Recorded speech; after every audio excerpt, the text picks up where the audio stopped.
Good morning, children. How are you all? Okay, I am fine now. Today we have to study the separation of two miscible liquids by distillation. Okay, in the last class we have studied about the separation of two immiscible liquids with the separating funnel. Okay, there we used the separating funnel and the mixture of oil and water with the different densities. We can easily separate with the help of the separating funnel.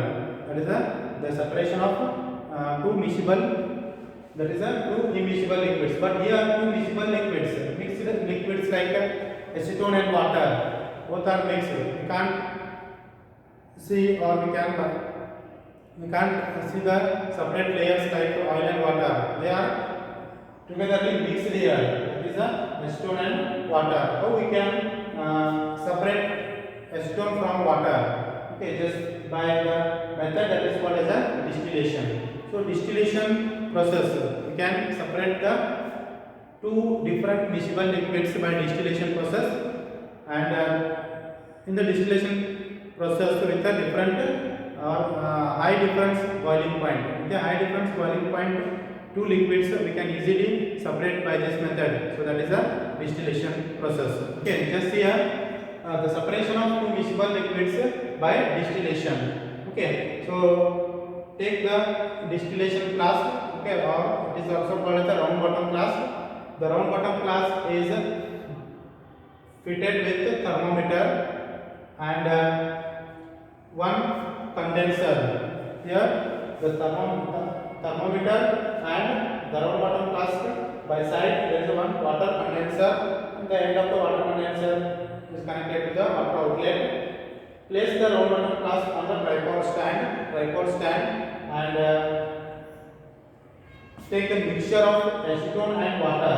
Take the mixture of acetone and water in the round bottom flask. Okay, in the round bottom flask we should take the mixture of acetone and water. Okay, so this acetone and water, they are miscible liquids. How we can separate? By applying the heat. Start heating the round bottom flask or distillation flask. Sometimes the temperature rises and it starts the boiling point. When the boiling point of acetone reaches, it will get evaporate, and by the condenser, by cooling process, again it condenses and collected in the condenser outlet. So the collected in the liquid which is collected in the condenser outlet, so that is called as acetone, and the remaining liquid, that is water, remains at the round bottom flask or in the distillation flask. So by this method we can separate the two miscible liquids like acetone and water. So this process is called as what? That is a distillation process. Okay, so what is the distillation process here? Distillation process is nothing but the separation of two miscible liquids with the difference of the boiling of their boiling point. Okay, first take one distillation flask or round bottom flask and place it on a tripod stand. Fix one thermometer to the round bottom flask with the help of the rubber top, and the thermos flask is connected to the water condenser. So this is the water inlet and water outlet. Then take the mixture of acetone and water. These are the two miscible liquids into the distillation flask or round bottom flask. Apply heat. Start heating. Then after some time, when the acetone reaches to the boiling point, means it will get evaporates, and by the condensation process, the acetone condensed and collected in the condenser outlet, and the remaining water is placed at the round bottom flask. Round bottom flask. So by this way we can separate the water and acetone. So this method is called as what? Distillation. So what is the distillation here? Distillation is nothing but it is a process of separation of two miscible liquids with the difference of their melting point. So this is about what? The distillation. The next one, here if there are more than two liquids, there are more than two miscible liquids, then with a difference less than 25 Kelvin, how we can separate that one? For example, homogeneous mixture air the composition of air, how we can separate like oxygen, nitrogen, okay, how we can separate from the composition of air by the method. That method is called as a fractional distillation. So fractional distillation is different, and the distillation is a simple distillation. Fractional distillation, two or more components, two or more liquids when they combine, liquids or gases when they are immiscible. So we can separate them by the fractional distillation method, and their boiling point less than 25 Kelvin. So that is what by the fractional distillation process. Okay. So here fractional distillation process is also, it is used in the separation of a mixture of gases, and it is also used in the separation of petroleum products. So usually you know that petroleum, the crude oil which we extract from the earth crust, then that is a petroleum, and that petroleum we can separate as a LPG and petrol, diesel, kerosene, paraffin wax. The components there are more components are there. How we can separate that one? By the fractional distillation process. Okay, so the fractional distillation method or the fractional distillation process, it is also similar to the distillation, only we are using their fractionating column. There is a fractionating column, and the remaining things are same. Okay, now I will draw the diagram of a fractional distillation process, and then I will explain that one. Okay, wait.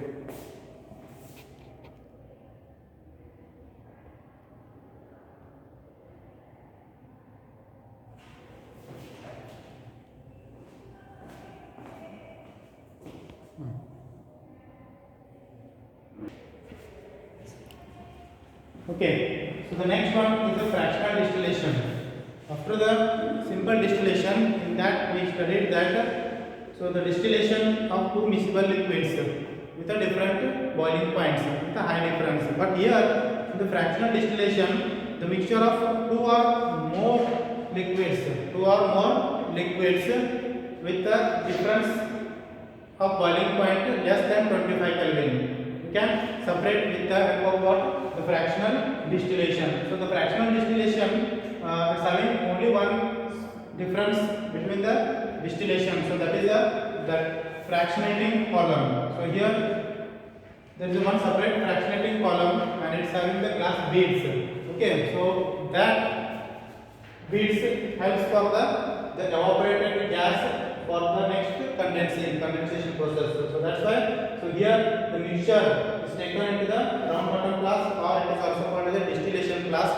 Above the distillation flask there is one fractionating column placed, and then one thermometer to observe the boiling point of the liquids. Then here the mixture may contain more than two or more than two liquids, and easily we can separate and we get the pure liquid components by the fractional distillation process. Okay, just here take a distillation flask, and the distillation flask fixed with one fractionating column, then the fractionating column fixed with one thermometer. Okay, then here this fractionating column is connected to the condenser, that's the water condenser, and here the cold water inside should pass the cold water inside the water condenser, and the water outlet. Then the end of the condenser is connected to the receiver. It is the condenser receiver or condenser outlet. Okay, now the round bottom flask is placed on the tripod stand. When we apply the heat by burning the burner, when we apply the heat, then what happens? The mixture starts boiling with a different boiling points. Okay, then the different gases with a different boiling point, they will evaporates and passes through the fractionating column, then to the water condenser. Then in the water condenser, by passing the cold water into the water condenser, the evaporated gases condensed, and that will be collected into the receiver, and that collected whatever the collected liquid, that is nothing but it is the pure liquid component. Pure liquid component. So here in this method we can by this method we can separate the different liquids of the difference of the boiling point less than 25 Kelvin. So this is what the fractional distillation. Okay, so the fractional distillation is nothing but here it is used to separate or to separate the different liquids with the difference of boiling point less than 25 Kelvin. Okay, so this is what the fractional distillation. What is the difference between the fractional distillation and distillation? Only here we are using the fractionating column. What is the fractionating column? In the distillation, there is no fractionating column, and directly you can separate the two miscible liquids there. Okay, so this is what by this method means distillation, fractional distillation method. Usually, it is used to separate the homogeneous mixture. That is a mixture of air, the different components of air, like the other gases, oxygen, carbon dioxide and all. To separate that one, we are using the distillation process, fractional distillation process, and petroleum. In the petroleum extraction, the crude oil petroleum is divided into petrol, diesel, kerosene, like liquid petroleum gas, paraffin gas, like that. You can separate with the help of this method. That is a fractional distillation method. Okay, and next there are few more methods are there for separation. That is one is the chromatography. Chromatography is nothing but the process of separation of the components in the mixture by the chromatography. Chromatography actually the dye. You know dye, that is nothing but it is usually the color. The dye it is dissolved in water. Black color dye dissolved in water, and that is having the different components.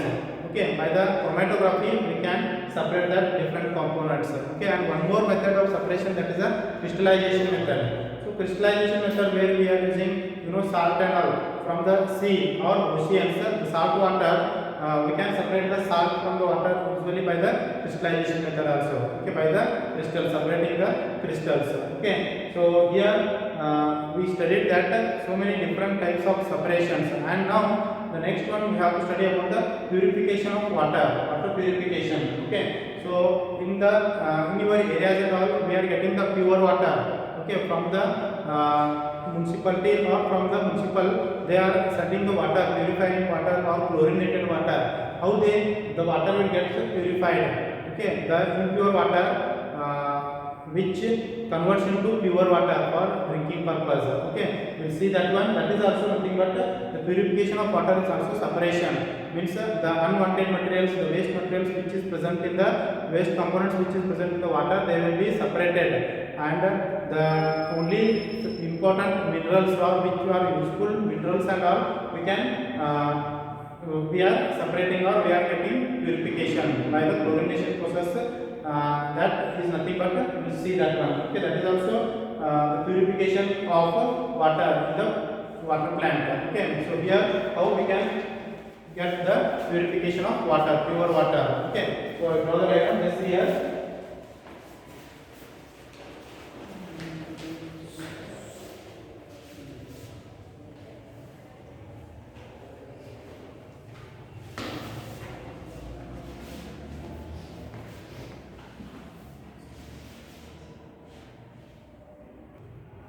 Okay, next here the purification of water. Okay, the water coming to your home, that is the purified. How the purification process takes place? So the water reservoirs like ponds, rivers and all, there the water reservoir, from the water reservoir here, so it is a water reservoir. Okay, so from the water reservoir to the first tank here. So they will transfer the water reservoir from the pond, lake or river to allow the. So this first tank is called sedimentation tank. Okay, some solid particles which they are present in the water. In this tank, sedimentation tank, they will, because of their gravity or because of their weight, they will settle down at the bottom of the tank. And only the pure water, means the water it will be flow from one tank to the other tank, that is a loading tank. So that the second tank, it is nothing but the loading tank. this tank, that is a to sediment suspended impurities, means the remaining small impurities they will be settled down in this tank. So that is a loading tank. The next, there is a one more main filtration unit here, and in that there we are using water. This water from the loading tank passes through the layers, that is the fine sand, gravel and coarse gravel. Okay, so here the fine sand, it is very top of the layer. Okay, then water passes through the fine sand, then gravel, then the coarse gravel. By passing the water through these, if some impurities and if some bacteria and all, if there is some impurities which passes from the tank 1 and tank 2, it will be stopped here, this filtration unit, and the water then further after the passing or purification, the water will be come from this filtered tank to the chlorination tank to kill the bacteria. The chlorine gas or chlorination, it is nothing but the chlorination process. By passing the chlorine gas or chlorine, here the germs which may present in the germs, they will not filtered, but they enter to the last tank, that is the chlorination tank. Then the germs will be get killed, and that chlorinated water, it will not allow for the germs. Okay, so that's why chlorination or chlorinated water is fit for the drinking. Then it will supply to our home from the reservoir, water reservoir to home. How the water will be purified by this method. So that is also the purification method is also separation of mixtures. Okay, so the water, it is not fit for drinking now from the lake and rivers or ponds. This water from the reservoir, it will be passed through the tank 1, that is the sedimentation tank. In the sedimentation tank, some of the gravels and all, some solid materials, they will get settled down. Then it will pass to the tank 2, that is called the loading tank. The small impurities, they will settle down here in the loading tank. Then it passes through the 3 layers tank, that is a fine sand, gravel and coarse gravel. Means the size of the gravel is different, small size gravel and a larger size gravel. Then the water passes from loading tank to this filtration tank. So here the water almost completely filtered. Then it will be collected into the for the chlorination. By passing the chlorine gas, it kills the germs or it kills the bacteria, and the chlorinated water, it will not allow to regrowth of the germs.